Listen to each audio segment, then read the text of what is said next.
Hey friends, it's Christine here from Crushing College, and today I'm going to teach you how to ace those college tests. First, let's start by setting the right mindset. Studying for tests isn't just about cramming all the material the night before an exam. It's about understanding the material in a way that you could use it in the future and apply it. So whenever you sit down to begin studying material, use that as your guiding light as you're encountering the information. Next, you'll want to create a study plan. Figure out how much time you have before the next test and then break that down into smaller chunks. Then assign a specific goal or learning objective for those chunks of time to ensure that you're learning the material over a span of maybe 2 to 3 weeks as opposed to the night before. For example, if you walk into class on the first day and you learn that your first test will happen 4 weeks in the future, then you know that you have 4 weeks to prepare for a test. You can break down those 4 weeks and say, if you're going over 5 chapters of material, maybe you'll read the first 2 chapters the first week, chapters 3 and 4 the second week, and then chapter 5 the third week. During week 4 before the test, you could use that time rather than cramming all the information to sit down and review the information that you've already learned. You can go over your study notes, your class materials, meet up with groups so that way you can review that in a group setting. And in doing so, this will break down all the material into smaller, more manageable chunks.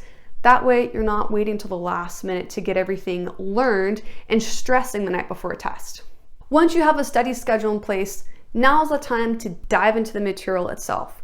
Read the chapters, go over the quizzes. If there's any sort of worksheets or homework that's assigned, make sure that you're doing those as well. As you're going through, and you could highlight important information, write an outline of the topics that are covered. Stuff like that will help you review all the material more quickly during the last week before the test. So that way you're not having to reread all of the chapter's information. Another way to get engaged with the material is by writing flashcards, creating summaries, maybe drawing diagrams if you're in some sort of science class. Engaging with the material in a way that's not just reading can help you solidify your understanding of the concepts that you're learning.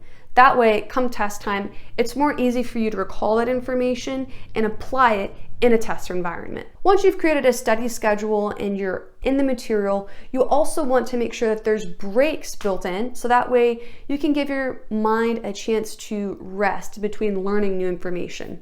A tried and true method for staying focused on tasks while also learning lots of information quickly is the Pomodoro technique. To use the Pomodoro technique, all you'd have to do is find a topic that you want to study for the next chunk of time, set a timer for 25 minutes. During those 25 minutes, only focus on that one task.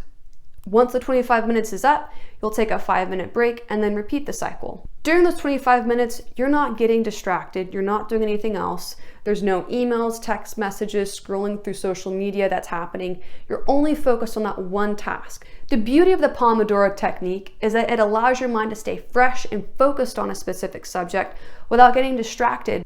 After you've taken a preliminary pass through the information, it may be time to start studying with a group. This is a great time to bounce ideas off of classmates and hear material from a different perspective.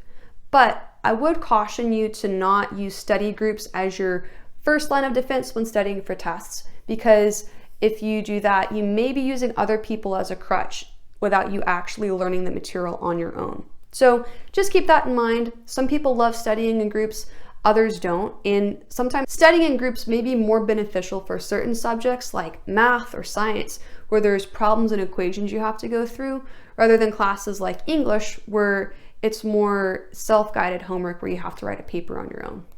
The night before the exam, do one more quick pass over your notes and study guides, then close your books and go to bed to get a good 7 to 8 hours of sleep. Studies have shown that while you sleep, your brain continues to rehearse and consolidate information that you learned that day, which better solidifies it in your mind.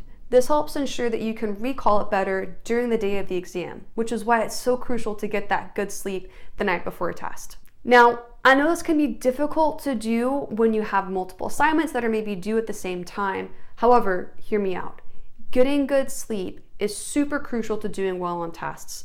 There are scores of studies that have shown that students who sleep well the night before a test perform better on their exams than students who slept poorly or didn't even sleep at all. In fact, did you know that pulling an all-nighter before a test impairs your ability to think and reason to the same degree as if you were drunk?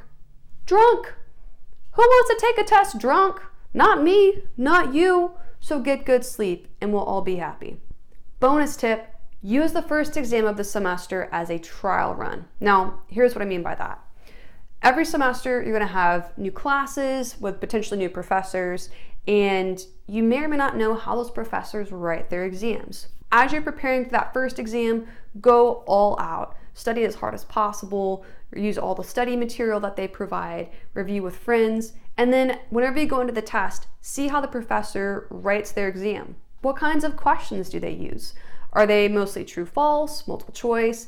Are they the kinds of questions that ask you to apply information that you've learned or just regurgitate a definition of something?